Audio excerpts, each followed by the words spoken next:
What's going on, y'all? I'm back with another video. This is going to be a short video, probably the shortest video I've ever done. But I had this idea the other day, and this is kind of a cool idea, like when I got to thinking about it.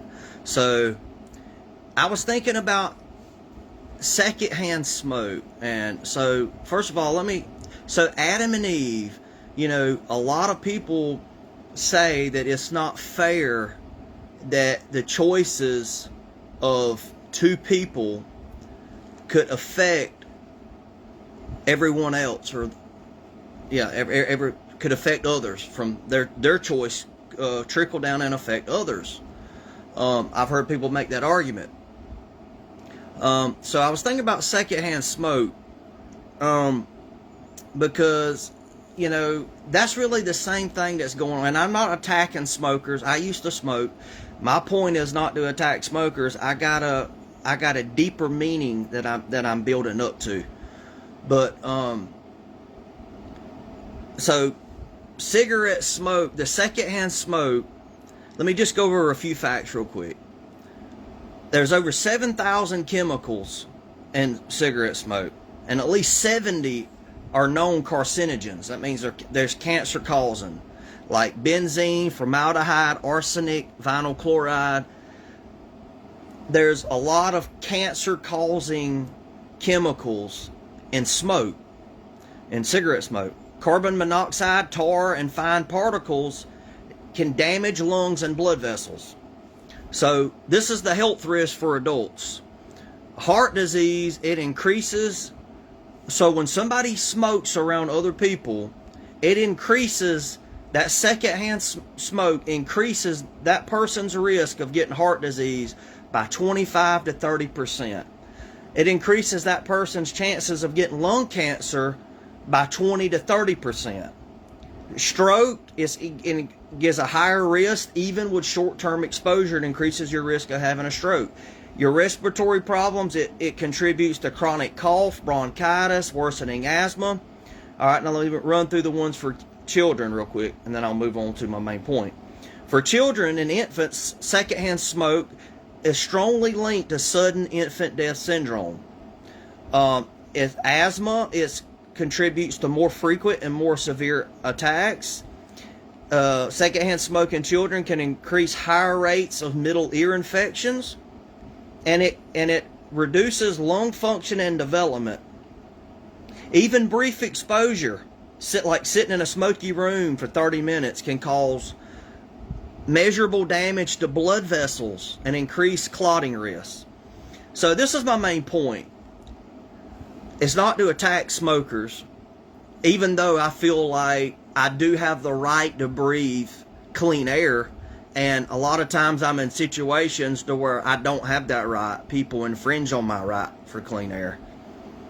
But the thing about it is, this is what got me thinking about it, is like, even though they love people that they smoke around, like especially their own kids, even though they love them, they smoke around them, and there's plenty of studies that show that secondhand smoke is very harmful.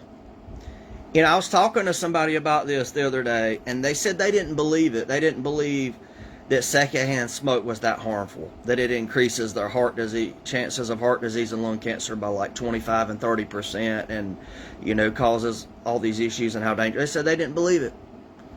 And I never really got to talk more about it, but it's like, they do study. I mean, like, when people that smoked all their life, they get their lung, they see their lung is solid black. We know it's a fact that people that smoke, how bad it is to their body. And that same smoke, even though people around them are not directly putting it in their mouth, that same smoke that's burning off of that cigarette is in the air, and we're breathing the same chemicals. It's not like once it goes through the filter, it all of a sudden turns bad. No, the filter, if anything, kind of helps filter out some of the stuff. So, like, it's fascinating to me that people love their children and they would do anything to protect them. And they love others, but why is it when people smoke around others, and they know that secondhand smoke is harming others and their kids, why is it that they choose to not think about it? It's almost like they make themselves not believe it, that it's really bad. And it's a psychological term. It's called cognitive dissonance. So the evidence for secondhand smoke, the damage of it's overwhelming. There's thousands of studies that shows that it's harmful. Yet many people downplay these facts, even when it involves their own children's health. Why? Because accepting the truth, the danger of secondhand smoke and how it harms others, would force them to make hard changes, like quit smoking, or smoke outside, or them not being able to smoke in their vehicle going down the road with people and the kids in the car with them, or acknowledge their guilt for exposing and harming their loved ones. A lot of it is guilt. That inner tension between what they know and how they live creates cognitive dissonance. And so the easiest escape is to deny or dismiss the facts. So what they do, they're faced with this dilemma, like they want to smoke in their house, they want to smoke in their car, they don't want to quit smoking, and they don't want to feel guilty about it. So what happens? It's a psychological condition to where they just dismiss the facts. They choose to deny it and dismiss the facts because they don't want to accept, they don't want to change their habits, they don't want to feel guilty. And so they just dismiss it, and they pretend, they suppress the truth, basically is what they're doing. They pretend like it's not that harmful because they don't want it to affect their smoking. And they know that it's harmful to everyone that breathes it in the same way that a lot of these people say that it was not fair for Adam and Eve's sin to affect others. It's not fair for you choosing, or people choosing to smoke cigarettes and it affecting other people and increasing our risk of lung cancer, increasing our risk of heart disease, and increase, it's doing damage. I breathe in smoke, it takes my breath. It affects my sinuses, it violates my freedom for clean air. And I know that people that smoke around me love me and they don't want to harm me, but why is it different when it comes to cigarette smoke? It's like the whole world is blind to this. They smoke around people they love, they smoke around their kids, they know that secondhand smoke is very dangerous. They even have signs in stores now.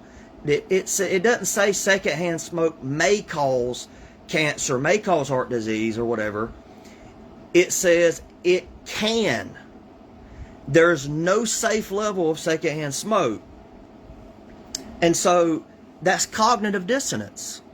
And then this is going to tie into people's disbelief in God. But first I want to give you a few examples, more examples of cognitive dissonance. It's like when people eat unhealthy food, junk food, and they're overweight, and they know that food is bad for them.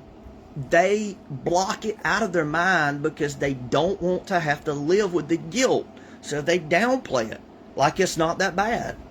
And they make excuses like, we're all going to die from something or whatever. And the next example is seatbelts in your car. It's overwhelming evidence that seatbelt saves lives. If you get in an accident and you hit something with a lot of impact and you ain't got a seatbelt on, chances it's going to throw you out of the car and it's going to kill you. But many people resist it because they feel restrictive wearing it. And they say, like, I'm a good driver, I don't need it. And, and they make it like it's no big deal. Because it feels restrictive. Like texting while driving. The statistics show, how more likely somebody is to get in an accident. And when people text and drive with others, they're putting others at risk. And they don't want that guilt of putting others at risk. So they kind of block it out of their mind like it's no big deal when they do it. It's like drink alcohol and drugs. You know, the research shows the liver damage, cancer, and the mental health issues and all. People know how bad it is, but accepting it means giving up something pleasurable. So they block all that out of their mind when they do it. They don't want to think about how it's harming them and what the studies show and how it's negatively affecting their life and other people. They block it out of their mind. It's almost like a defense mechanism, is what cognitive dissonance is. It's almost like a defense mechanism that protects you from feeling guilty. And so here's my main point, and I'll be done. In the same way that people love others, but they smoke around them, and they know that that secondhand smoke does a lot of causes negative health effects to everybody that breathes in that smoke, they suppress it. They don't want to feel guilty. They don't want to smoke outside. They want to smoke in their car. They don't want to quit smoking. So what do? They have this survival mechanism that blocks that guilt out. And so when they smoke around others, they never think about how it's harming others, and they really don't care, because they don't want to infringe on their rights to be able to light up and smoke wherever they want. And so I got to thinking about that. I was like, man, that's a fascinating paradox, how people know that it's harmful, and they love their family and they love their kids, but they do things that's harmful to them. That's fascinating. And the same as, I got to thinking, there's a parallel between that and God. There's overwhelming evidence for God's existence. But accepting that truth has huge personal implications. If God is real, I'm accountable. If Jesus is Lord, I can't live however I want. And if the Bible is true, I got to repent and I got to change my life. And I don't want to do that. So that creates the same inner tension. So many choose to deny God's existence rather than confront their need for change. That's why in Romans 1:18 it says, "For the wrath of God is revealed from heaven against all ungodliness, who suppress the truth by their unrighteousness." They suppress the truth.